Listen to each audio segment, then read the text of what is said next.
হ্যাঁ বলেন। আমাদের দেশে এখন একটা নতুন হাওয়া, ইসলামিক রাষ্ট্র কিন্তু সম্ভাবনা কথাবার্তা। আপনারা দয়া করে এই যে জামাতে ইসলামী, ইসলামিক আন্দোলন, তারপরে আরো যে কয়েকটা আছে, এদের কথাবার্তা বক্তব্যের মধ্যে যে পার্থক্য আছে, এটা নিরসন করার জন্য কি কি কাজ করতে হবে?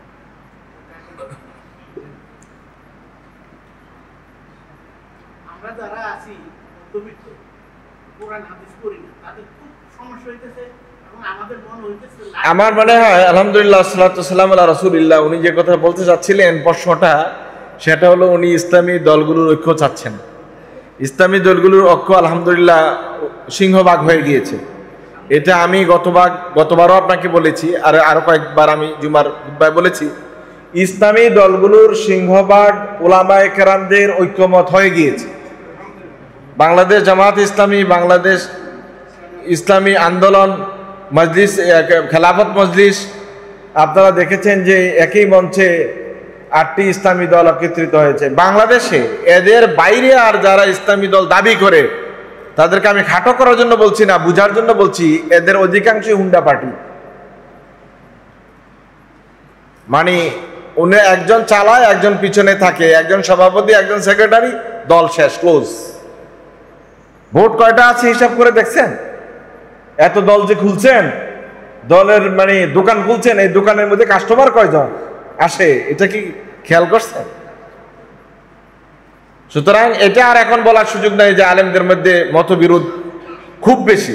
মতবিরোধ থাকবেই, যেহেতু আপনার চিন্তার পার্থক্য আছে, আপনার লক্ষ্যমাত্রা পার্থক্য আছে, টার্গেট পার্থক্য আছে, এবং আপনি আমি সবাই একই মানের নই। আমরা আবার অনেক সময় আমাদের ভিন্ন চিন্তা পোষণ করি, লালন করি, আবার কিছু টাকায়ও বিক্রি হই, আবার মৌসুমে আমরা আমাদের বল পাল্টাই, বিভিন্ন জটিলতা আছে। কিন্তু আলহামদুলিল্লাহ অভূতপূর্ব এই ঐক্য আমি মনে করি যে বাংলাদেশ জামাত ইসলামী আর ইসলামী ঐক্য আন্দোলন, এই দুইটা দল যদি শুধু এক জায়গায় থাকে, তাহলে বাংলাদেশের শীর্ষ পর্যায়ের আলেমদের ঐক্যমত হওয়ার আর কোনো বাকি আছে বলে আমি মনে করি না। আল্লাহ তাআলা এই ঐক্যকে অটুট রাখুক, আমরা সবাই বলি আমিন। এদেশের মানুষ আলেমদেরকে রাজনীতির মাঠে পছন্দ করেন না কেন? পছন্দ না করার কারণ কি? আলহামদুলিল্লাহ, সাল্লাতু সালাম আলা রাসূলিল্লাহ, আম্মা বাদ। আল্লাহ রাব্বুল আলামিন মুমিনের জিন্দেগির সবগুলো কাজ নির্ধারণ করে দিয়েছেন, কোনটা হালাল কোনটা হারাম, কি করা উচিত কি করা উচিত নয়, এটা আল্লাহ সুবহানাহু ওয়া তাআলা নির্ধারণ করে দিয়েছেন। এবং এই হালাল হারামের গণ্ডি শুধুমাত্র ইবাদতের ক্ষেত্রে নয়, সকল ক্ষেত্রে বিদ্যমান। অর্থাৎ আপনার রাজনৈতিক জীবন কেমন হবে, অর্থনৈতিক জীবন হালাল কি হবে, পারস্পরিক লেনদেন কেমন হবে, বৈদেশিক বাণিজ্য আপনি কিভাবে করবেন, সব বিষয়গুলি ইসলামে একটি গণ্ডিবদ্ধ ব্যবস্থাপনায় আল্লাহ তাআলা সুনির্দিষ্ট করে দিয়েছেন। এদেশের মানুষের সিংহভাগ মানুষ যারা ঈমানদার, মুমিন, মুসলমান, তারা এটা এখনো জানেন না যে ইসলামী রাজনীতির বাইরে কোনো রাজনীতি করা জায়েজ নাই, বৈধ নয়। এই বিশ্বাস এখনো তাদের অন্তরে গড়ে উঠে নাই। এর কারণে মূলত রাজনীতির মাঠে আলেমদের বিচরণদেরকে তারা পছন্দ করে না। কারণ এদেশের মানুষ এখনো মনে করে রাজনীতি মানে লুটপাট, দুর্নীতি, চাঁদাবাজি, সন্ত্রাসী, বিভিন্ন স্ট্যান্ড দখল, টেন্ডারবাজি করা, খুন খারাপি করা, মাস্তানি করা, এইগুলি সব মিলিয়ে যেটা হয় এটার নাম হলো রাজনীতি। কিন্তু আল্লাহ সুবহানাহু ওয়া তাআলা একজন ঈমানদারের উপর নামাজ আদায় যেমন ফরজ করেছেন, রোজা যেমন ফরজ করেছেন, আল্লাহ তাআলার জন্যে, আল্লাহকে সন্তুষ্ট করার জন্য ইসলামী রাজনীতিটাও আল্লাহ তাআলা ঠিক তেমন ভাবেই ফরজ করেছেন। টার্গেট থাকবে আল্লাহ সুবহানাহু ওয়া তাআলার দ্বীনকে কায়েম করা, হুকুম আহকামগুলির সর্বস্তরে বাস্তবায়ন ও প্রতিপালনের ব্যবস্থা করা। এই তাগিদ থেকেই কিন্তু ইসলামী রাজনীতির শুরু।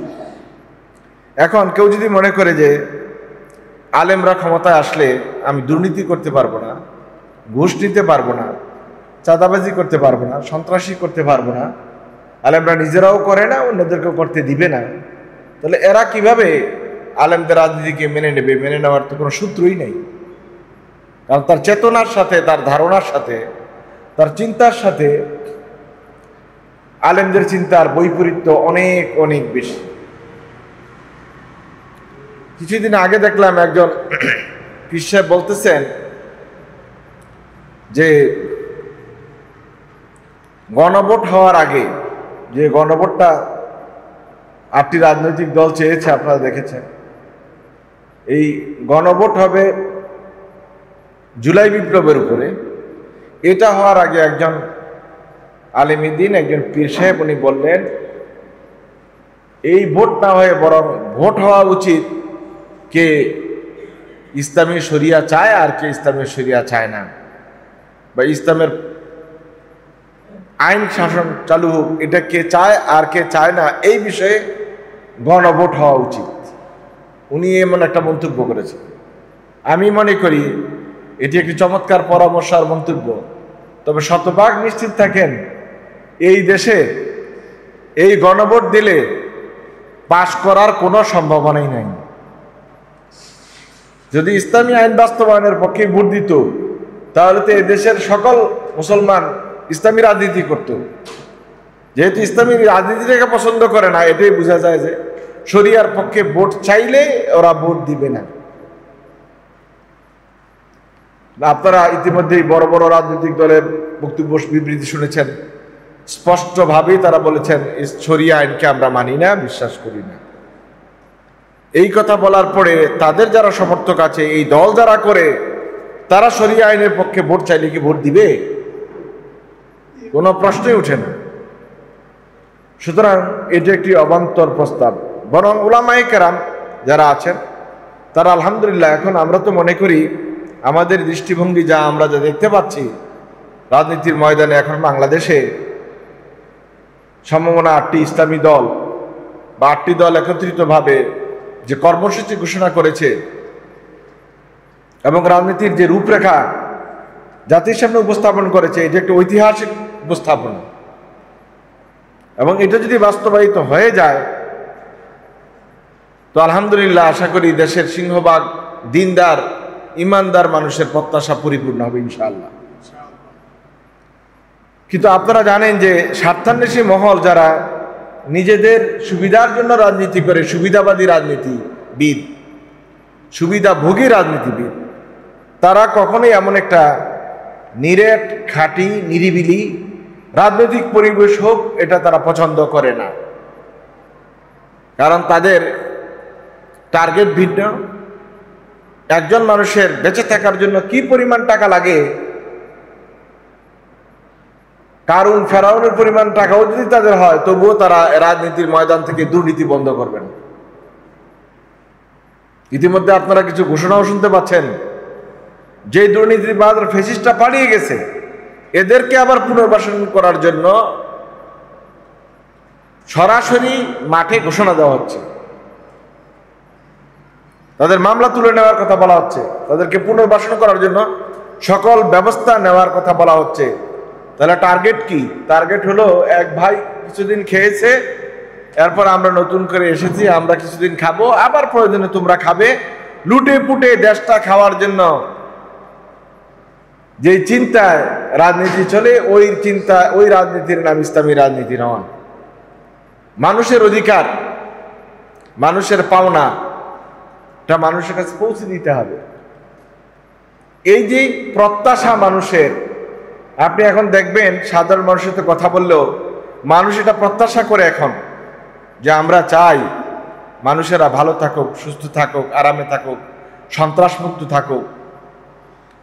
এটা মানুষের, সাধারণ মানুষের প্রত্যাশা। এখন আর মানুষ চাঁদাবাজ দেখতে চায় না, জালেম দেখতে চায় না, ফ্যাসিস্টার দেখতে চায় না। আমাদের দেশ থেকে অনেক পরে বিভিন্ন দেশ স্বাধীন হয়েছে। এই আমাদের দেশের চেয়ে অনেক পরে স্বাধীন হওয়া দেশগুলো আমাদেরকে অর্থনীতি এবং তাদের শিক্ষার গুণগত মান, দেশের উন্নয়ন, এগুলো সব আমাদেরকে ছাড়িয়ে চলে গেছে। শুধু এই কারণেই যে তাদের মধ্যে দুর্নীতি নাই, শুধু এই কারণেই যে তারা জনগণের অধিকার নিশ্চিত করেছে। আর এটা একমাত্র সম্ভব ওলামায়ে কেরামদের দ্বারাই। আলেমরা যদি ক্ষমতায় যায়, আপনারা দেখেছেন বিগত সরকারে 2-4 জন আলেম ছিলেন কয়েক বছর আগে, সেখানে একটি টাকার দুর্নীতি তারা ধরতে পারে নাই। মাওলানা নিজামীর দুর্নীতির অপরাধে ফাঁসি হয় নাই, রাজনৈতিক চক্রান্তে তাকে ফাঁসি দেওয়া হয়েছে। মাওলানা সাইদির দুর্নীতির অপরাধে কোনো মামলা হয় নাই, কাল্পনিক মামলা দায়ের করা হয়েছে, যেগুলো আপনারা সেই আমলে শুনতেন গায়েবী মামলা। গায়েবী মামলা দিয়ে হত্যার অপচেষ্টা করা হয়েছে, দুর্নীতির দায় নয়। কিন্তু আপনারা এখন জানেন যারা ফেসিস্ট পালিয়ে গেছে আর যারা আসতে চায় তাদের অতীত ইতিহাস ভালো না, তারা সবাই কিন্তু জনগণের অর্থ লোপাট করতে চায়। এখন টপ টু বটম সাধারণ মানুষ বুঝে গেছে যে তাদের হাতে আমাদের জীবন নিরাপদ নয়, সম্পদ নিরাপদ নয়, রাজনীতি নিরাপদ নয়, দেশ নিরাপদ নয়। সুতরাং তাদের হাতে দেশ তুলে দেওয়া মানে হলো একটি নিশ্চিতভাবে ধ্বংসাত্মক অবস্থার দিকে দেশ চলে যাওয়া। ওলামায়ে কেরাম যারা আছেন তাদেরকে এজন্যই একদল মানুষ পছন্দ করে না, যারা এই নোংরা রাজনীতিতে লিপ্ত থাকতে পছন্দ করেন, তারা আলেমদের রাজনীতি পছন্দ করে না। আলহামদুলিল্লাহ বিগত 50 বছর আগেও ইসলামী রাজনীতি আছে, এটা আলেম ওলামাদেরকে বোঝানো যায় নাই। এখন বাংলাদেশে আর এমন কোন আলেম পাবেন না যারা ইসলামী রাজনীতির বিরুদ্ধে কথা বলে। আলহামদুলিল্লাহ একজনও পাবেন না। আপনি হয়তো রাজনীতি করে না, সক্রিয় না, কিন্তু এটা হারাম করা যাবে না এই কথা বলার মানুষ আর এখন আলেম বাংলাদেশে আর আলহামদুলিল্লাহ নাই। এটা হলো গত 50 বছরের অর্জন, ওলামায়ে কেরামদের প্রচারণা, কথা বলা, মানুষদেরকে বুঝানো। আর একটা শুধু বাকি রয়েছে, সেটা হলো মানুষদেরকে এটা বুঝানো যে ইসলামী রাজনীতির কাছেই হলো মানুষ নিরাপদ, দেশ নিরাপদ, জানমাল নিরাপদ, সমাজ নিরাপদ, রাষ্ট্র নিরাপদ। এটা আলহামদুলিল্লাহ আমাদের দেশের অধিকাংশ মানুষ এটা বুঝতে শিখেছে। এখন এটা মানুষ আস্থা এনেছে, যে আশা করি এই আস্থা যদি ধরে রাখা যায় আর মানুষের প্রত্যাশা অনুযায়ী যদি একটি সরকার গঠিত হয়, তাহলে এই দেশের চিত্র পাল্টাতে সামান্য কয়েক বছর লাগবে, সামান্য কয়েক বছর। লম্বা উদাহরণ আপনাদের সামনে দেওয়ার দরকার নাই, শুধুমাত্র এই ডাকসু এর একটা নির্বাচন গেল, এখানে ইসলামপন্থীদের 1 বছর পর্যন্ত তারা থাকতে পারবে, 1 বছর তাদের সেশন, কিন্তু মনে হয় 1.5-2 মাস মাত্র গেছে, ঢাকা বিশ্ববিদ্যালয়ের পুরা চিত্র পাল্টে গেছে। এটা আপনাদের চোখের সামনে। সেখানে মাদক সুবিধার আস্তানা ধ্বংস হয়ে গেছে, সেখানে টোকাইদের আর কোনো চলাফেরা করা, মানুষের ব্যাগ টানাটানি করা, এগুলার এখন নাই। সন্ত্রাসের অভয়ারণ্য এক সময় উল্লেখ করা হয়েছিল ঢাকা বিশ্ববিদ্যালয়কে। এদেশের একজন খ্যাতিমান লেখক তিনি বলেছিলেন ডাকাতদের গ্রাম। আমি নামটা বললাম না, উনি বলেছিলেন এটা ডাকাতদের গ্রাম। সেই ডাকাতদের গ্রাম থেকে এটা এখন নেতৃত্ব দেওয়ার গ্রামে পরিণত হয়েছে। এটাই হলো ইসলামী রাজনীতির সুফল। এই সুফল দেশের সব মানুষ ভোগ করবে ইনশাআল্লাহ, যদি ইসলামপন্থীরা ক্ষমতায় যায়।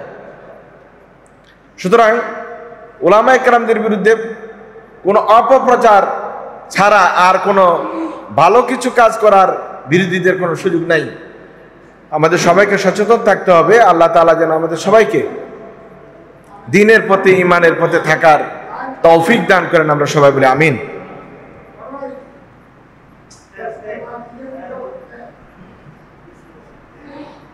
সম্মানিত উপস্থিতি, আরেক ভাই উল্লেখ করেছেন, প্রশ্ন করেছেন যে একজন পীর সাহেব জামাত ইসলামীকে ভণ্ড ইসলামী দল হিসেবে উল্লেখ করেছেন। আবার তিনি আমাদের ধর্ম উপদেষ্টাকে বলেছেন যে তিনি দেশ পালিয়ে চলে গেছেন বলে মিথ্যা গুজব ছড়িয়েছেন। ওনার মতো বয়োবৃদ্ধ একজন পীর সাহেব এভাবে মিথ্যাচার করলে জাতি তার কাছে থেকে কি শিখবে? আলহামদুলিল্লাহ, সালাতু সালাম আলা রাসূলিল্লাহ।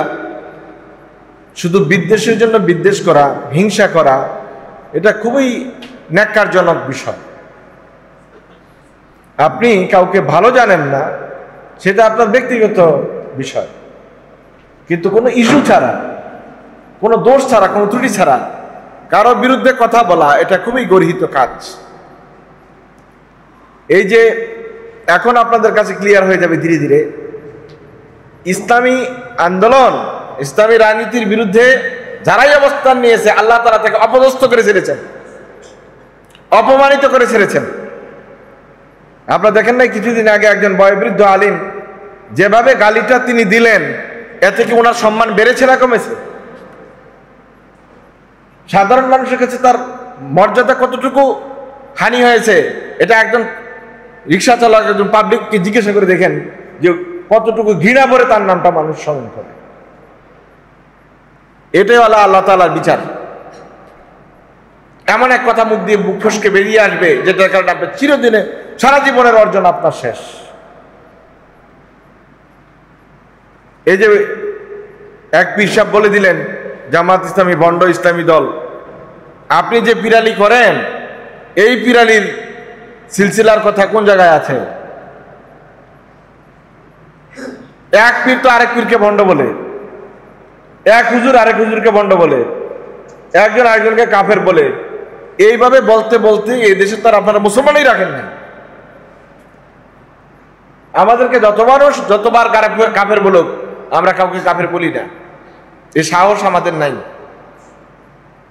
কিন্তু দেখবেন একদল লোক সকালে বিকালে শুধু কাফের বলতে থাকে। কিছু কিছু আলেম তো এই কাফের ফ্যাক্টরি খুলছে, কিছু হইতে না হইতে কাফের। একটু বিবেক বিবেচনা রাখা উচিত যে আমি কথাগুলি বলি, এগুলোর আসলে কোনো ভিত্তি আছে কিনা। আল্লাহ তাআলা আপনাকে এইভাবে ফতোয়া দেওয়ার লাইসেন্স দেন নাই। আপনার সাথে বিরোধ থাকতে পারে, আপনি সুন্দর ভাষায় এটাকে প্রতিবাদ করতে পারেন। আল্লাহ তাআলা সেটার অনুমোদন দিয়েছেন, জাদিলহুম বিল্লাতি হিয়া আহসান। আল্লাহ তাআলা হাসানও বলে নাই, আহসান বলছে, অতি সুন্দর করে যেন আপনি এটা প্রত্যুত্তর দেন। কোন বিষয়ের গভীর জ্ঞান না থাকলে যা হয়, এগুলো থেকে কিন্তু এগুলো উচ্চারিত। সুতরাং কোন দলকে কোণঠাসা করার জন্য অযথা ট্যাগ লাগিয়ে দেওয়া, সাহাবী বিদ্বেষী বলা, তারপরে রাসূলের সমালোচনাকারী বলা, অথবা এই ধরনের কোনো কথা বলা, এগুলো একেবারেই উদ্দেশ্য প্রণোদিত, যেগুলোর বিচার আল্লাহ সুবহানাহু ওয়া তাআলা নিজেই করেন। কারণ এই মিথ্যা অপবাদের বিষয়ে দুনিয়াতেও যেমন তার লাঞ্ছিত হওয়ার সুযোগ আল্লাহ তাআলা করেন, আখিরাতে তো লাঞ্ছিত হওয়া নিশ্চিত। আপনারা কে কিরকম জানেন জানি না, আমি আরেকদিনও বলেছি, আমাদের মাননীয় ধর্ম উপদেষ্টা অত্যন্ত যোগ্য মানুষ, অত্যন্ত বড় আলিমী দ্বীন। তাকে নিয়ে যে গুজবটা একজন বয়োবৃদ্ধ পীর সাহেব ছড়ালেন যে উনি ভেগে গেছেন, চলে গেছেন, পালিয়ে গেছেন, কিভাবে সম্ভব? আপনারা ফেসবুকে হয়তো দেখেছেন, উনি এই বিষয়ের উপর একটা স্ট্যাটাস দিয়েছেন। তিনি সৌদি সরকারের আমন্ত্রণে পৃথিবীর 150টা রাষ্ট্র এবং সরকার এর প্রতিনিধি, ধর্মমন্ত্রী, ধর্ম উপদেষ্টা, ধর্ম মন্ত্রণালয়ের বিভিন্ন পর্যায়ের অফিসারদেরকে নিয়ে পৃথিবীর 150টা দেশের লোকদের সাথে আসন্ন হজ সম্পর্কে সৌদি সরকার আলোচনায় বসেছেন। সেখানে তিনি আমন্ত্রণে গিয়েছেন এই বিষয়গুলিকে ফাইনাল করার জন্য। কিছুদিনের জন্য তিনি গিয়েছেন, 2-4 দিনের জন্য, এটা সরকারি সফর, মন্ত্রণালয় থেকে নির্ধারণ করা হয় সফরগুলি। তো উনি কিছুদিনের জন্য নাই, এই জন্য কি এরকম একটা মন্তব্য করে দিতে পারেন যে তিনি উমরার নিয়ে কিছু সুবিধা নিয়ে উনি পালিয়ে গেছেন দেশ থেকে? এই মন্তব্যটাই বুঝেন, এই মন্তব্যটাই বুঝায় যে ওনারা যে মন্তব্য করে, এই মন্তব্যগুলি কোনো মূলত ভিত্তি নেই। জলজন্ত একটা বিষয় চোখের সামনে, এটাকে কিভাবে বিকৃত করে উপস্থাপন করেছে। তাইলে ওনাদের দ্বারা এটাই সম্ভব বলা যে জামাত ইসলামী সাহাবীদের বিদ্বেষ পোষণ করে, সাহাবীদের সমালোচনা করে, এই কথা বলা তো একেবারে সহজ কথা।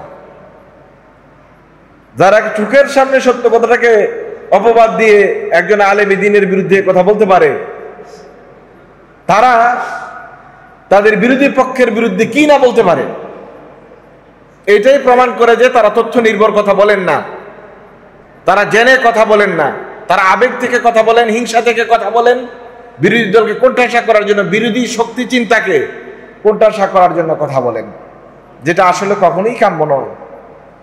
আপনি একজন আলেমী দ্বীন হিসেবে জেনে শুনে বুঝে মন্তব্য করা উচিত, যাতে করে অন্যের আত্মমর্যাদায় আঘাত না লাগে। তিনি কিন্তু যে স্ট্যাটাসটা দিয়েছেন, আপনারা যারা ফেসবুক চালান তারা দেখেছেন, অত্যন্ত দৃঢ়তার সহিত এবং সুন্দরভাবে উনি এটার জবাব দিয়েছেন, আমার কাছে খুব পছন্দ হয়েছে। তিনি বলছেন যে এই মানের মানুষদের জন্য কত তথ্য সঠিকভাবে বলা উচিত, অথবা বাক সংশোধন করা, অথবা এটাকে নিয়ন্ত্রণ করা উচিত, কথা নিয়ন্ত্রণ করা উচিত। আল্লাহ তাআলা আমাদেরকে বোঝার তৌফিক দান করুক, আমরা সবাই বলি আমিন।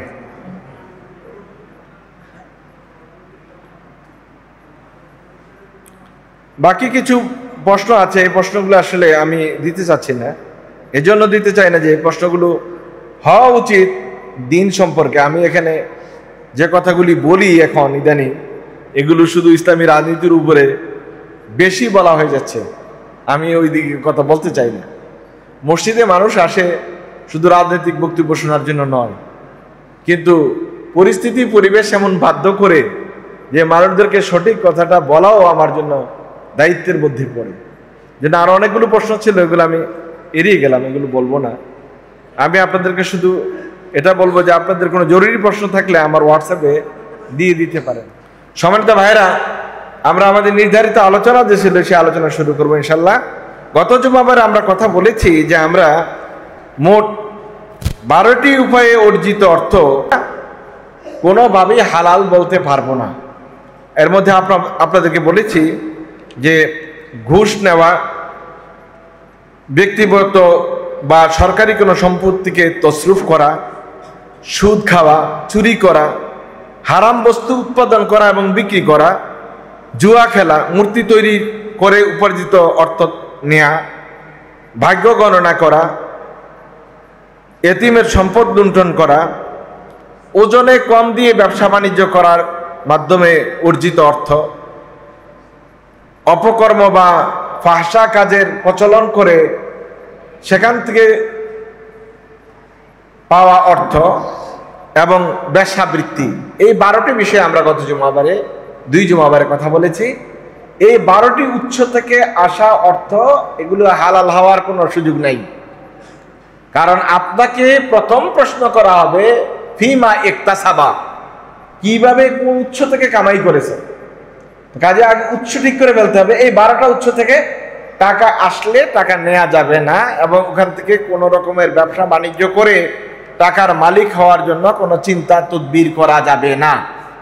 এজন্য মদ খাওয়া যেমন হারাম, মদের ব্যবসা করাও হারাম। আপনি নিজে মদ খান না, মদের দোকান চালান, জায়েজ নেই।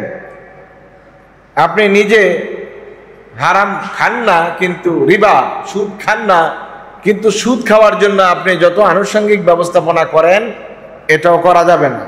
উলামায়ে কেরাম রিদওয়ানুল্লাহি তাআলা আলাইহিম আজমাইন বলছেন, যেই কাজটা হারাম অথবা যেই কাজটা হারামের দিকে নিয়ে যায়, ইউদ্দির আল হারাম, এটাও হারাম। হারাম কোন কাজ এর জন্য উৎস তৈরি করে এরকম কাজ তৈরি করাও, গ্রহণ করাও, ব্যবস্থাপনা নেওয়াও হারাম। আমরা আজকে আলোচনা করব, তাইলে আমরা বাঁচবো কিভাবে। আমরা তো হারামের উৎসগুলো জেনেছি, তাহলে হালাল উৎসগুলো কি, যেখান থেকে আমরা আয় করব। 1 নম্বর উৎস হলো আত-তিজারা, ব্যবসা করা।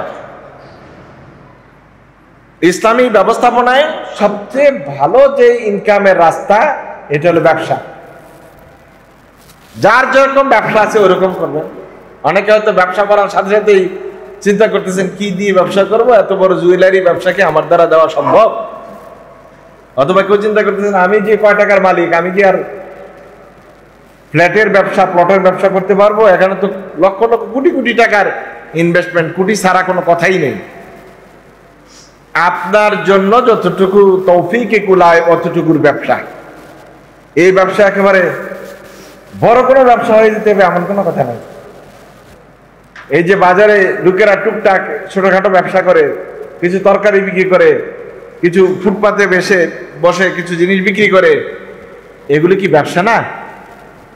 আমি তো মনে করি মানুষের পকেট কাটা, দুর্নীতি করা, মানুষদের ঠকিয়ে টাকা কামাই করার চেয়ে ফুটপাতে দাঁড়িয়ে ছোট্ট একটা ব্যবসায় যিনি হালাল এর তালাশ করতেছেন, উনি অনেক অনেক মর্যাদাবান মানুষ।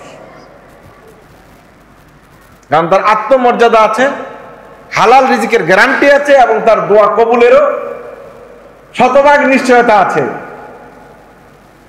আমরা ছোট ব্যবসাগুলিকে কোনো ব্যবসা মনে করি না, আর এগুলোকে অনেকটাই হেলা ফেলায় দেখি। এটা ঠিক না। কারণ অনেকে ফুচকা বিক্রি করেও 5 তলা বাড়ির মালিক হয়েছে, অথচ ফুচকার দোকানের পুঁজিপাতি কত টাকা। অনেকে আবার চা বিক্রি করে বিভিন্ন ব্রাঞ্চ খুলছে, এই ব্রাঞ্চ ওই ব্রাঞ্চ। চায়ের দোকানে বিরাট ব্রাঞ্চ, প্রথমে ছোট্ট একটা চায়ের দোকান দিচ্ছে, এখন এটা থেকে কয়েকটা ব্রাঞ্চ হয়ে গেছে। এজন্য হিন্দুরা কি বলে জানেন? ব্যবসা বাণিজ্যে লক্ষ্মী, লক্ষ্মী তারা মনে করে ব্যবসা বাণিজ্যের মধ্যে। এই যে দেখেন না, ওরা সকালে এসে বসে আর একেবারে এই রাত যতক্ষণ থাকা যায় দোকান ছাড়ে না, 1 মিনিটের জন্য গদি ছাড়ে না। আবার ওই রকম ব্যবসায়ী হইেন না যে আমার সব বাদ, সব ব্যবসায়ী করতেছেন, ওটা না। ব্যালেন্স লাইফ, ব্যবসা করবেন বাঁচার জন্যে, কিন্তু আল্লাহর আনুগত্যের মধ্যে যেন এটা বাধা হয়ে না দাঁড়ায়।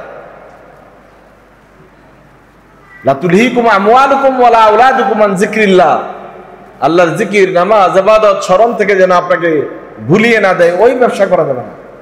তিজারা, এটা হলো সবচেয়ে ভালো কাজ। টাকা ইনকামের সবচেয়ে হালাল রাস্তা হলো এটা। কিন্তু এই যে আগে বলে আসছি, ওজনে কম দেওয়া, গুণগত মানে ফাঁকি দেওয়া, খাদ্যে ভেজাল দেওয়া, এগুলো আবার করা যাবে না। তাইলে এটা সবচেয়ে খারাপ কাজ।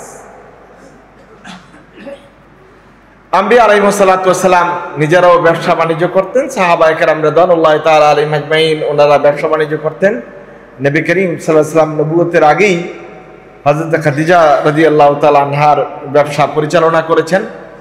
একটি শতভাগ ভালো কাজ হলো যদি আপনি সততার সহিত ব্যবসাটা করতে পারেন। এটা আমাদের অনেকেরই হয়ে ওঠে না। আর আমাদের অনেকের ভাবটা এমন জাগে যেন ব্যবসাটা দিবই লক্ষ লক্ষ টাকার পুঁজি দিয়ে। এটা একটা ভুল সিদ্ধান্ত। ব্যবসা করতে হবে ছোট থেকে ছোট। আমি একজন ব্যবসায়ীকে চিনি, হিন্দু ব্যবসায়ী, আগে বাজারে লবণের ব্যবসা করত। আপনারা যারা একটু বয়স্ক আছেন তারা সবাই দেখেছেন, লবণ আগে খোলা বাজারে বিক্রি করত, গ্রামের বাজারগুলোতে কলা পাতার মধ্যে বা এর মধ্যে পোটলা করে দিত। ওই রকম একজন মাটিতে বসে খোলা লবণ বিক্রেতা, হিন্দু ব্যবসায়ী। তো সে এখন কোটি কোটি টাকার ব্যবসা করে, রড, সিমেন্টের, টিনের দোকান তার। তো তাকে জিজ্ঞেস করলাম যে আপনি কিভাবে কি করলেন? বলল যে ভাই, আমি শুরু করেছি লবণের ব্যবসাটা এই জন্য যে লবণের ব্যবসা লস হইলে হবে লস কম, লাভ হলেও লাভ কম হবে, কিন্তু লস হলে একেবারে হাতে গজে লস হয়ে যাওয়ার কোনো সম্ভাবনা নাই। আর এটা দিয়ে আমি ব্যবসা শিখছি, মানুষ চিনছি। এই বাজারে কারা লবণের টাকা একবার নিলে আর ফেরত দেয় না, এই মানুষ আমার চিনা শেষ। কে লবণ বাকি নিলে আর টাকা দেয় না, এদের কাছে আর আমি টিন বিক্রি করে কি মারা যাবো? আগে অভিজ্ঞতা নিছি যে এখানে পরিবেশ কি, কারা কারা এই কাজ করে। এরপর আমি বড় ব্যবসা দিছি, এখন আমার লসের কোনো সম্ভাবনাই নাই, এই পর্যন্ত আমার কোনো লস নেই। আমরা যারা সাধারণ মুসলমান তারা এই চিন্তাটা মাথায় নেই না, এই জন্য আমরা ব্যবসায় ভালো করি না। আমরা ধরেই আমাদেরকে দিতে হবে একটা বড় ব্যবসা, নিজের টাকা নাই অন্যদেরকে টাকাতে আইনা 1 লাখ টাকায় 2000 টাকা লাভ দিবে বলে টাকা আইন না, তারপরে এসি রুম করে, পাজেরো গাড়ি কিনে, মা এমন অফিস দিয়েছে, ডেকোরেশন করেছে, পরে দেখা গেল অফিসও নাই, ডেকোরেশনও নাই, ব্যবসাও নাই, টাকাও নাই, কিছু নাই। ঠিক কিনা বলেন? এই ব্যবসা আপনাকে দিতে বলছে কে? এই ব্যবসা আপনাকে দিতে বলছে কে? হযরত আব্দুর রহমান ইবনে আউফ রাদিয়াল্লাহু তাআলা আনহু মক্কা থেকে যখন মদিনায় আসলেন, আল্লাহ রাসূল সাল্লাল্লাহু আলাইহি ওয়াসাল্লাম তাকে ভাগ করে দিলেন, কোন এক সাহাবীর সাথে অ্যাটাচ করে দিলেন, যাও তুমি ওই সাহাবীর সাথে থাকবে। কোন কোন রাওয়ায়াতে হযরত সাআদের কথা আছে। তো উনি বললেন আমার দুইটা বউ আছে, তুমি একটা নিয়ে যেতে পারো, আমার ব্যবসা আছে, তুমি অর্ধেক নিয়ে যেতে পারো। আব্দুর রহমান বিন আউফ বললেন যে আমার কোনো কিছুই লাগবে না, বলো মদিনার বাজার কোন দিকে।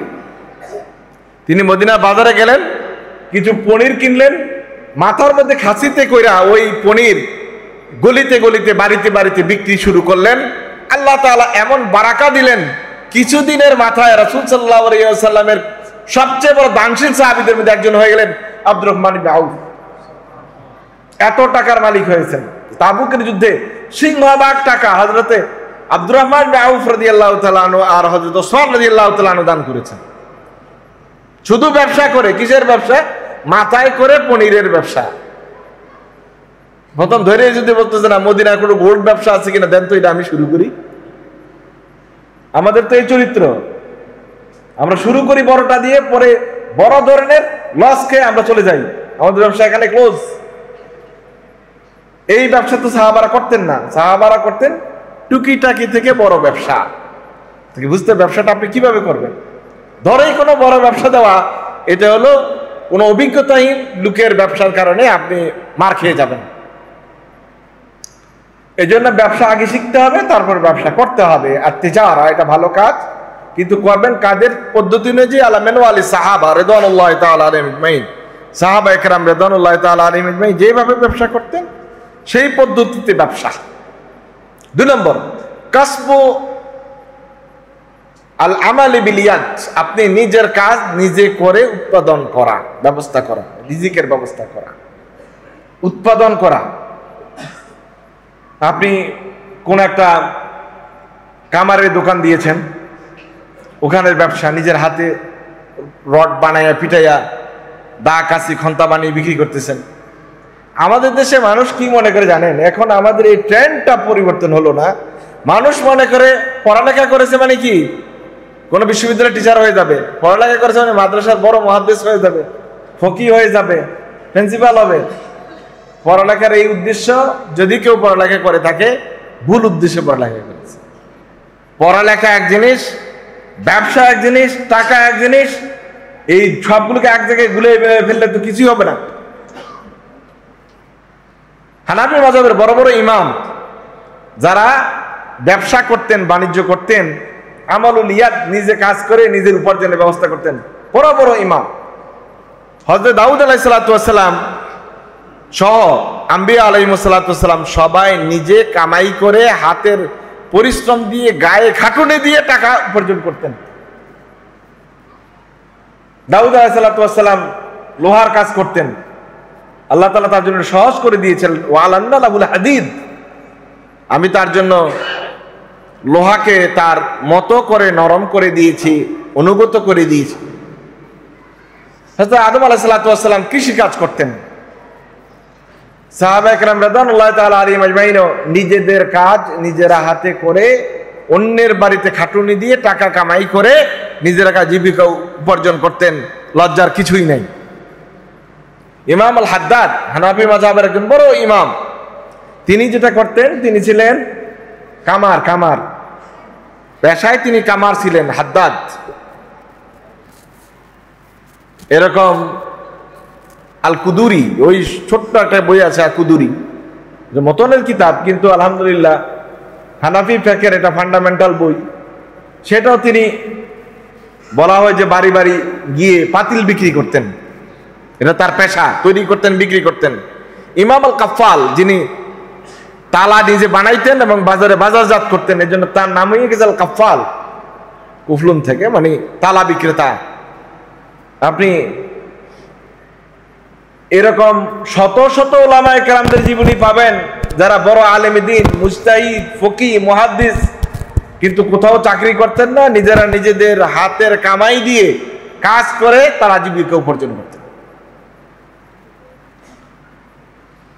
বাদশাহ নাসিরউদ্দিনের কথা আপনারা সবাই জানেন, যিনি কোরআন শরীফ লিখে, হাতে কোরআন শরীফ লিখে, তখন তার প্রেস ছিল না, কোরআন শরীফ হাতে লিখতেন, বছরে 1 কপি, এটা বিক্রি করতেন, আর ওই টাকা দিয়ে সারা বছরের জীবিকা নির্বাহ করতেন।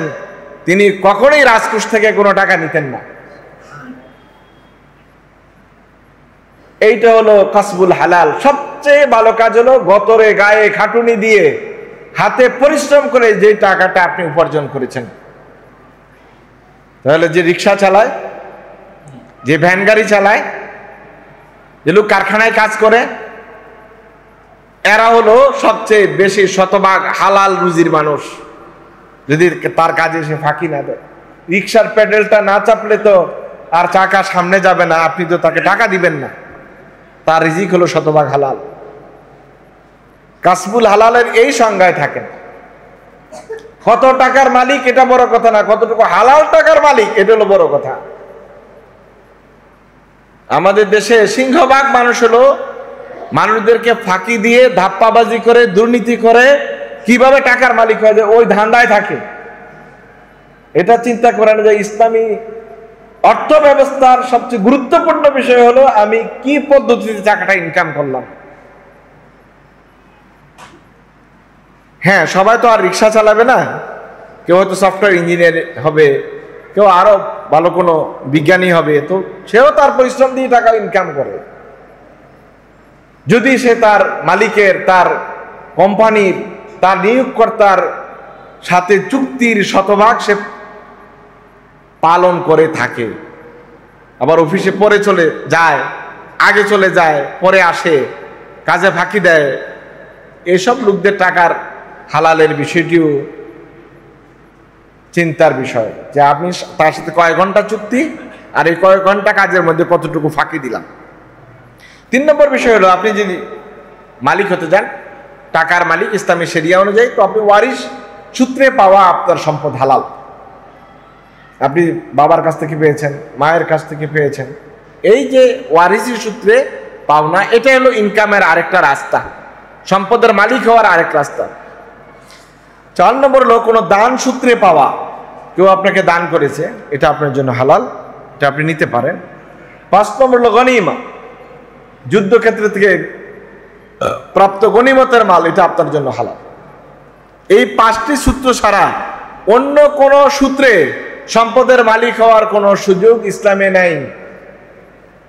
এই 5টা সূত্র থেকে আপনাকে অর্থ উপার্জন করতে হবে। এই সূত্রগুলো থেকে আসা সবগুলো রিজিক আপনার জন্য হালাল। এখন আপনারা বলবেন যে ইসলামী অর্থ ব্যবস্থায় গরিব মানুষের অধিকার তারা বাঁচবে কিভাবে, তাদের জন্য ইসলামের মানে নীতি কথা কি, তারা কি নীতিমালা পোষণ করে। নবী করিম সাল্লাল্লাহু আলাইহি ওয়াসাল্লাম ইসলামী অর্থনৈতিক ব্যবস্থার সবচেয়ে গুরুত্বপূর্ণ বিষয় যেটি গুরুত্ব দিয়েছেন, আল্লাহ সুবহানাহু ওয়া তাআলা কোরআনুল কারীমে আল্লাহ তাআলার জন্য নির্ধারিত একটা ইবাদতের পরেই আল্লাহ তাআলা যে বিষয়টি গুরুত্ব দিয়েছেন সেটি হলো যাকাত। যাকাত ভিত্তিক অর্থ ব্যবস্থা, এটি হলো ইসলামী অর্থ ব্যবস্থা। কোন গরিব মানুষ স্থায়ীভাবে গরিব থাকার কোনো সুযোগ নাই যদি যাকাত ভিত্তিক অর্থ ব্যবস্থা চালু হয়, প্রপার ইউটিলাইজ হয়। কিন্তু আমাদের দেশে না মানুষ স্বতঃস্ফূর্তভাবে এগুলো দেয় আর না এগুলো প্রপার ইউটিলাইজ হয়। এটা তখনই সম্ভব যখন একটি পূর্ণাঙ্গ ইসলামী রাষ্ট্র ব্যবস্থা চালু হবে। আপনাকে জিজ্ঞাসা করার দরকার নাই, আপনার ব্যাংকে টাকা আছে না, ওখান থেকে যাকাতের টাকা কেটে নিয়ে যাবে সরকার। আপনার বাড়ি বাড়ি এসে না কথা বলার দরকার নেই। এখন আসলে যাকাত দিলে আপনি যতটা রিল্যাক্সে থাকতেন, একটা সাধারণ মানুষ যতটা আরামে থাকতো, পক্ষান্তরে আমরা কিন্তু এখন এসে এই অবস্থায় আরো দুরবস্থায় আছি। ধরুন যাকাতের পরিবর্তে আমরা যাকাত দিচ্ছি না, কিন্তু সরকার তো ট্যাক্স দিচ্ছে। সরকারের ট্যাক্সের খবর জানেন তো, 45% পর্যন্ত ট্যাক্সের ব্যবস্থা আছে সরকারের। কয় টাকা খাটাইয়া কয় টাকা লাভ করলো, ওই লাভের উপরে 45% ট্যাক্স সরকারকে দিতে হয়। আপনারা যারা ট্যাক্স দেন তারা অনেক ভালো জানেন আমার চেয়ে। এই ব্যবস্থাপনায় একজন মানুষকে উদ্যোগী হওয়া, আপনার কোনো কলকারখানা স্থাপন করা, অথবা তাকে কোনো একটা মানে নতুন করে কোনো একটা অর্থের উৎস তৈরি করার ক্ষেত্রে তাকে খুবই ভীত সন্ত্রস্ত অবস্থায় থাকতে হয় যে এটা যে করব, সরকারকে কত পার্সেন্ট ট্যাক্স দিয়ে আমার কত পার্সেন্ট লাভ থাকবে, এই হিসাব করতে করতে কিন্তু আর আতঙ্কে কেউ ব্যবসা করতে পারে না। আর যারা করে বড় বড় রাঘববোয়ালরা, তারা সরকারকে ট্যাক্স দেয় না। ট্যাক্স ফাঁকি দেওয়ার জন্য আলাদা ট্যাক্সের উকিল আছে,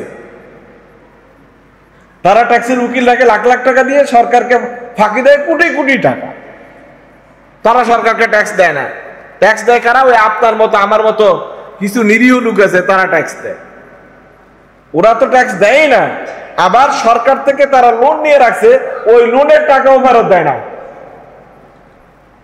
আপনারা গত সরকারের আমলে বেক্সিমকো কোম্পানির নাম শুনছেন, সালমান এফ রহমান। সে সরকার আসার আগে 40,000 কোটি টাকা তার ঋণ ছিল সরকারের খাতায়। পরবর্তীতে এই টাকা তো দেয় নাই, ওই টাকা আবার রিনিউ করে নতুন করে আবার 40,000 কোটি টাকা নিয়েছে। আগেটাকে দেয় নাই, আবার নতুন করে 40,000 কোটি টাকা নিয়েছে। একবার ট্যাক্স দেয় না, আবার যা নেয় তা ফেরত দেয় না, নতুন করে আবার রিনিউ করে। এই জন্যই তো দরকার ওই সমস্ত রাজনীতি করা, যে রাজনীতিতে এই সুবিধা নেওয়া যায়। রাজনীতির সুবিধা তো এখানেই যে কিভাবে মানুষের সম্পদ হরণ করা যায়। তো জাকাত সিস্টেম যখন চালু হবে, প্রত্যেকটা মানুষকেই জাকাত দিতে হবে। হযরত ওমর ইবনে আব্দুল আজিজের সময় যা ঘটনা ঘটেছিল, এটা এখনো ঘটনা সম্ভব। জাকাতের টাকা নিয়ে মানুষ বাড়ি বাড়ি ঘুরেছে, কেউ জাকাত গ্রহণ করে নাই। বলছে ভাই আমার জাকাত দেওয়ার লাগবে না, আমার কাছে যেগুলো আছে এটি আমি কারে দিব? আমার ব্যাগে যা আছে এটি কি মনে করছো আমি নিজের টাকা নিজে বুক করার জন্য নিয়ে ঘুরতেছি? আমিও ঘুরতেছি কোন লোক জাকাত নেয় কিনা খুঁজতেছি তারা জাকাত দেওয়ার জন্য। আর মানুষ কিছু পাওয়ার জন্য আশা করা, কিছু পাই কিনা, কিছু পাই কিনা, দান পাই কিনা, এই যে বেশি কিছু মানুষ থেকে পাওয়ার এবং নেওয়ার মানসিকতা তৈরি হওয়া খুবই নিকৃষ্ট কাজ, খুবই নিকৃষ্ট কাজ। টাকা পাওয়ার ক্ষেত্রে কারো কাছে একটু তৈল মালিশ করলে, একটু ঘন ঘন গেলে, যোগাযোগ রাখলে মনে হয় কিছু পাওয়া যাবে, এই যে মানসিকতা, এই যে মনোবৃত্তি, খুবই নিকৃষ্ট মানের কাজ। কিন্তু আমরা অনেকেই কিন্তু এই কাজগুলি করি। টাকা কোন কারে তৈল মারলে, কার কাছে গেলে টাকা বেশি পাওয়া যাবে, কোন মুরিদ কাছে রাখলে বেশি টাকা পাওয়া যাবে, কোন লোকের সাথে সম্পর্ক রাখলে টাকা বেশি পাওয়া যাবে, এটা কোনো ভালো মানুষের কাজ না। এই সংক্রান্ত একটা হাদিস আছে, আমি আজকে আমার সময় নেই, আমি এটা ক্লোজ করে দিব, ওই জন্য আর দুইটা কথা বলে শেষ করে দিচ্ছি, আমাদের সময় হয়ে গেছে। 2 নম্বর বিষয় হলো কর্জে হাসানা। এটা ইসলামী শরিয়ার একটি গুরুত্বপূর্ণ বিষয়। আল্লাহ সুবহানাহু ওয়া তাআলা কোরআনে কারিমে বারবার এই কথাটা বলেছেন, ওমাই ইউকরিদিল্লাহ কারদান হাসানা। কে আছো আল্লাহ তাআলাকে কর্জে হাসানা দিবে? আল্লাহ তাআলা গরিব মানুষের জন্য আপনি ঋণ দিবেন, আল্লাহ বলছেন এটা তাকে দিচ্ছ না, আমি আল্লাহকে দিচ্ছ, ঋণটা আমি নিচ্ছি। সুবহানাল্লাহ বলবেন না? আল্লাহ তাআলা কি টাকার অভাব পড়েছে? নাউজুবিল্লাহ মিন যালিক। কতটা দরদ দিয়ে আল্লাহ তাআলা এই কথাটা আপনাকে বুঝাতে চেয়েছেন। আপনার বাড়ির পাশে গরিব মানুষটা, তাকে আপনি কর্জে হাসানা দিবেন, লাভ মুক্ত করো, যেটা হলো কর্জে হাসানা। কোনো লাভ নাই, ভাই তুমি আমার টাকাটা অমুক দিন এইভাবে এত মাসের এত তারিখে মূল টাকা যা নিচ্ছ তাই আমার ফেরত দিয়ে এখন তোমার সমস্যা সারো, এটা হলো কর্জে হাসানা। এটা ইসলামী শরিয়ার গুরুত্বপূর্ণ দ্বিতীয় দিক। চিকিৎসা করাতে পারে না, কর্জে হাসানা দেন। মেয়ে বিয়ে দিতে পারে না, কর্জে হাসানা দেন। ছেলে পড়াইতে পারে না, ফর্ম ফিল আপ করাইতে পারে না, কর্জে হাসানা দেন। আল্লাহ তাআলা রাস্তা খুলে রাখছেন, সওয়াবও পাবেন। আর আল্লাহ তাআলা বলছেন এটা তো তাকে দাও নাই, আমি আল্লাহকে তুমি কর্জে খরচ করেছো, ঋণটা দিয়েছো। ভালো কথা, সুবহানাল্লাহ, ঠিক আছে। কিন্তু যাকে একবার কর্জে হাসানা দিচ্ছেন সে তো আর জীবনে কোনোদিন দেখা করে নাই। ওটা কি? এটা নাউজুবিল্লাহ বলবেন না? যারা একবার কর্জে হাসানা দিচ্ছেন সে ওই টাকা আপনাকে জীবনে আর ফেরত দিবে না, কিন্তু ঠিকই সুদে টাকাটা নিলে বারবার দেখা করতে আসে এবং টাকাটাও ফেরত দিত। ঠিক কিনা বলেন? আমাদের চরিত্র আমরা নিজেরা খারাপ করেছি। এক ভাই কর্জে হাসানা দিয়েছে, তার টাকা টাইম মতো আপনি ফেরত দেন, সে তো 1 টাকাও লাভ নিল না, কিন্তু তার টাকাটা ফেরত দিবেন না, ওই সুদে টাকা আনবেন, আবার ওর সাথে হাজিরাও দিবেন, ভালো ব্যবহার করবেন, টাকা বুড়েও দিয়ে দিবেন, শুধু দিবেন আসলেও দিবেন। তো মানুষ কর্জে হাসানা দিবি কিভাবে? আপনাকে একবার কর্জে হাসানা দিলে তো পরে নতুন আরেকজন জুতা কিনে রাখতে হইব। আমরা বাড়িতে যাইতে দেবো না, বারবার দেখা করতে, জুতার তলা থেকে শেষ, আগের জোর তো এমনিই শেষ, নতুন আরেক জোড়া কিনতে হবে, শুধু আপনার লোকে দেখা করার জন্য যে ভাই আপনি যে টাকাটা নিয়েছিলেন কবে ভামো। টাকা যখন কেউ নিয়ে সারে ঋণ, তখন মনে হয় যে ওই টাকাটার মালিক সে, এবং এমন আচরণ করে মনে হয় যেন টাকা চাওয়াটাও একটা অপরাধ। টাকা খেয়ে ফেলছি নাকি, চলে যাবো নাকি, বাইকে গেছি নাকি, কয়টা টাকা দিয়ে এমন করো, এইসব উচ্চারণ তো আছেই। মানুষ কিভাবে কর্জে আসানা দিবে? কর্জে আসানোর জন্য পরিবেশটা আমরা নষ্ট করেছি। আমরা দেওয়ারও চেষ্টা করি, নেওয়ারও চেষ্টা করি। আল্লাহ যেন সবাইকে তৌফিক দান করে। 3 নম্বর বিষয় হতে পারে রাষ্ট্রীয় রেশনিং ব্যবস্থাপনা। সরকার যদি ইসলামী শাসন থাকে, তাহলে গরিব মানুষদেরকে তালিকাভুক্ত করে তাকে রাষ্ট্রীয় রেশনিং ব্যবস্থার নিশ্চিত করতে হবে যে কোনো মানুষ যেন না খেয়ে মারা না যায়। কিন্তু দুর্ভাগ্যজনক হলো, আপনারা দেখেছেন একজন মেম্বারের নামে 200-400 কার্ড করা আছে, বিদ্যুতের কার্ড, বিধবা ভাতার কার্ড, এতিমের কার্ড। উনি নিজেই 200-300 এতিম, নিজেই এতিম। ওনার ব্যাখ্যা কি জানেন? এতিমখানা মানে এতিমে খায় না, আমি খাই। এতিমখানা করা মানুষে, এতিমখানা মানে এতিমে খায় না, আমি খাই। এইভাবে মানুষের হক অধিকার নষ্ট করা হয়েছে। এখনো কিন্তু রেশনিং ব্যবস্থা চালু আছে, প্রপার ইউটিলাইজ নাই। প্রকৃত মানুষ পায় না। যে ধনী মানুষ তিনি কিন্তু রেশন পাচ্ছেন, সরকারের টাকা জলে যাচ্ছে, সাধারণ মানুষের দোরগোড়ায় টাকা পৌঁছে না। 4 নম্বর বিষয় হলো, সরকার আরেকটা কাজ করতে পারেন, সেটা হলো জীবন মানের সাথে সঙ্গতিপূর্ণ ভাতা। ভাতা মানে 300 টাকা দিয়ে ছেড়ে দিলে ওই লোকটা বাঁচার কোনো সুযোগ থাকে না। 1 মাসের বিধবা ভাতা দিয়েছেন 1000 টাকা, ওই লোকের খাবারের খরচ আছে 5000 টাকা, ওই ভাতায় তার কিছুই যায় আসে না। সুতরাং যে কাজ করতে হবে সেটা হলো আপনার জীবন মানের সাথে সঙ্গতিপূর্ণ ভাতা ব্যবস্থা নিশ্চিত করতে হবে। আর এটা তখনই সম্ভব যখন একটা পূর্ণাঙ্গ ইসলামী রাষ্ট্র ব্যবস্থা চালু হবে। আল্লাহ সুবহানাহু ওয়া তাআলা আমাদের সবাইকে একটি হালাল রিজিকের ব্যবস্থা করে দিক। আজকে হালাল রিজিকের কথা বলার আগে হারাম রিজিকের তালিকাটা আপনাদেরকে দিয়ে দিই। যদি হারাম রিজিক আপনি না নেন, তাহলে বাকিটা হালাল রিজিক। আল্লাহ সুবহানাহু ওয়া তাআলা কিন্তু আমাদেরকে বলেছেন, ইবাদত কবুলের শর্ত কিন্তু হালাল রিজিক। সেখানে কাসবুল হালালকে আল্লাহ সুবহানাহু ওয়া তাআলা বাধ্য করে দিয়েছেন। 12টা খাত আছে, যে খাতগুলি আপনি গ্রহণ করলে আপনার রিজিক সম্পূর্ণ হারাম হয়ে যায়। এই 12টা খাতে কখনো অর্থ উপার্জন করবেন না।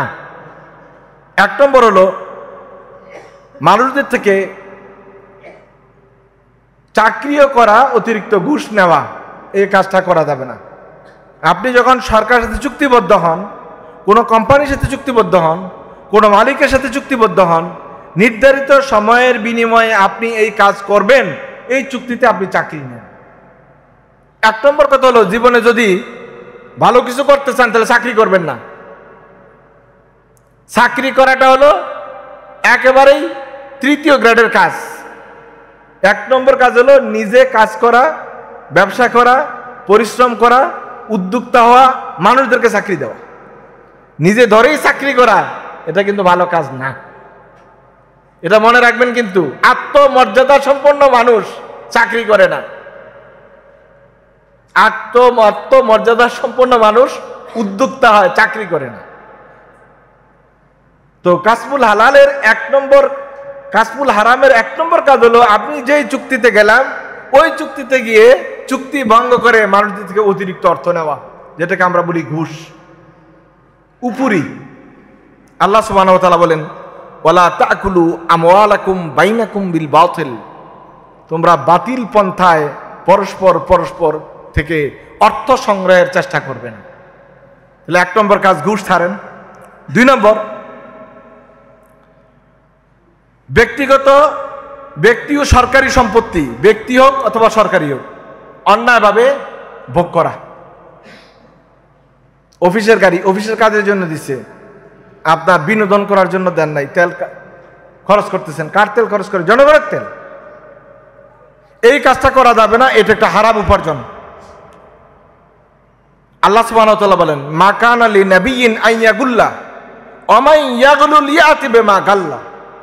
ধোঁকাবাজি করে মানুষদেরকে ফাঁকি দিয়ে প্রবঞ্চনা করে কোনো অর্থ উপার্জন করা, এটা হলো সরকারি সম্পদ তসরুফ করা, এটা একটা কবিরা গুনাহ। এই যে কোটি কোটি টাকা সরকার তহবিল থেকে তসরুফ করে বিদেশে পাচার করে দিয়েছে না, কবিরা গুনাহ, অন্যায়ভাবে মানুষের টাকা নিয়ে গেছে। 3 নম্বর হলো আকলুর রিবা, সুদ খাওয়া। এটা তো এখন নানা নামে মানুষ ব্যবহার করে, যেই নামেই ব্যবহার করেন, সুদ কখনো পবিত্র হয় না। মানুষ পরিবেশ পরিস্থিতির কারণে শব্দ প্রয়োগের খাত ভিন্ন ভিন্ন করে, কিন্তু মূল কথাটা ঠিকই থেকে যায়। আপনারা যখন আরো 50 বছর আগের মানুষ যারা আছেন, তারা ওয়াশরুম এটাকে মানে লেট্রিন, টাট্টি, মানে পায়খানা এগুলি বলতেন। এই শব্দগুলি কি আর এখন ব্যবহার হয়? কথা বলেন না কেন? এই শব্দগুলিকে ব্যবহার করে। এখন মানুষ করছে বাথরুম বলতো কিছুদিন, এখন আর এটাও বলে না, এখন বলে ওয়াশরুম। তাহলে হয়তো সামনে এই শব্দ আবারও আপগ্রেড হবে, পরিবর্তন হয়ে যাবে। যেমন সুদকে আমরা লাভ বা এটা সেটা বলে, বেনিফিট এগুলো বলে আমরা চালিয়েছি, কিন্তু যেই বিষয়টি হারাম ছিল হারামই রয়ে গেছে। এটা পরিবর্তন করলে, নাম চেঞ্জ করলে জিনিস হালাল হয়ে যায় না। কারণ এখন যে ওয়াশরুম করতেছেন, আগে যেটা টয়লেট ছিল, লেট্রিন ছিল, টাট্টি ছিল, ঘটনা তো ওইটাই। হয়তো আর একটু কিছু লাগাইছেন, একটা টাইলস লাগাইছেন নতুন করে, আর কিছু না, ঘটনা কিন্তু ওইটাই। আগে যা করতো তাই করে ওখানে। সুদের ব্যাপারটা হলো এরকম, আপনি সুদের যত নামে পাল্টা, আল্লাহ সুবহানাহু ওয়া তাআলা যেটা হারাম করেছেন এটা হারামই। আকলুর রিবা এটা কিন্তু কোনোভাবেই বৈধ কোনো কাজ নয়, এটা হালাল রিজিক নয়। আল্লাহ সুবহানাহু ওয়া তাআলা কোরআনে কারিমে এটাকে কঠিন ভাবে নিষিদ্ধ করেছেন। আর রাসূলুল্লাহ সাল্লাল্লাহু আলাইহি ওয়াসাল্লাম এটাকে এতটাই নিকৃষ্টতার সহিত উপস্থাপন করেছেন যে সুদের 70টি গুনাহ রয়েছে, সর্বনিম্ন গুনাহ হলো আপন মায়ের সাথে জেনা করার সমান অপরাধ। নাউজুবিল্লাহ বলবেন না? আর কি? অথচ আমরা নানাভাবে কিন্তু সুদ খাই। একেবারে মসজিদেও প্রথম কাতারে, আর সুদের সময় প্রথম কাতারে। এরকম লোক আছে না নাই? মসজিদে 1 নম্বর কাতারে, ওনাদের সেকেন্ডও দিত না। মসজিদেও ফার্স্ট, সুদ খাওয়ানো ফার্স্ট, সব জায়গার মধ্যে ফার্স্ট, এরকম লোক আছে। আকলু রিবা এটা করা যাবে না। 3 নম্বর হারাম ইনকাম, এটা ছেড়ে দিতে হবে। 4 নম্বর হারাম ইনকাম হলো চুরি করা। এটা রাষ্ট্রের সম্পদের কথা, চুরি করার কথা বলেন, আর সাধারণ চুরির কথাই বলেন। আস-সারিকু ওয়াস-সারিকাতু ফাকতাউ আইদিয়াহুমা, চোরের এবং যে চুরি করে মহিলা অথবা নারী অথবা পুরুষ, আল্লাহ সুবহানাহু ওয়া তাআলা তার হাত কেটে দিতে বলেছেন। এটা হলো ইনকামের 4 নম্বর হারাম কাজ। চুরি করা যাবে না। কারণ মানুষের ঘরে শীত কেটে চুরি করলেই চুরি হয় না, মানুষের একটা কলম খাতা চুরি করে নিলেই চুরি হয় না।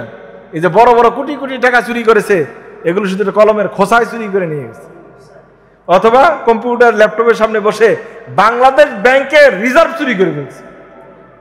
বাংলাদেশ ব্যাংকের রিজার্ভ চুরি করছে, এটা কোনো কলমও লাগে নাই, খাতাও লাগে নাই, শুধুমাত্র কম্পিউটারের সামনে বসে হ্যাকিং করে টাকাটা নিয়ে গেছে। এটা কত আরো উন্নত প্রযুক্তি। যত প্রযুক্তি উন্নত হবে, চুরির প্রযুক্তি আরো বাড়বে। 5 নম্বর বিষয় হলো এই যে হারাম বস্তু উৎপাদন করা। এটাও কিন্তু রিজিকে হারাম হওয়ার জন্য